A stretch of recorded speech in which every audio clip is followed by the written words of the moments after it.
તો આ તરફ પંચમહાલની વાત કરીએ. પંચમહાલ જિલ્લાના યાત્રાધામ પાવાગઢ સ્થિત મહાકાળી મંદિર ખાતે આજે વહેલી સવારથી જ યાત્રિકોનો ભારે ધસારો જોવા મળ્યો છે. રવિવારની રજાને કારણે મોટી સંખ્યામાં શ્રદ્ધાળુઓ માતાજીના દર્શન માટે પાવાગઢ પહોંચ્યા હતા અને સમગ્ર મંદિર પરિસર ભક્તિભાવથી ગુંજી ઉઠ્યું હતું. વરસાદી ઝરમર અને ધુમ્મસભર્યા વાતાવરણ વચ્ચે ભક્તોએ જય માતાજીના જય ઘોષ સાથે લાંબી કતારમાં ઊભા રહી દર્શન કર્યા હતા.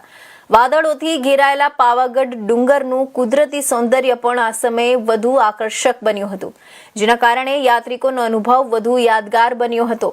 ભક્તિભાવના માહોલમાં કેટલાક શ્રદ્ધાળુઓએ મંદિર પરિસરમાં ગરબા રમી આનંદ વ્યક્ત કર્યો હતો અને શાંતિપૂર્વક મહાકાળી માતાના દર્શન કરીને ધન્યતા અનુભવી હતી.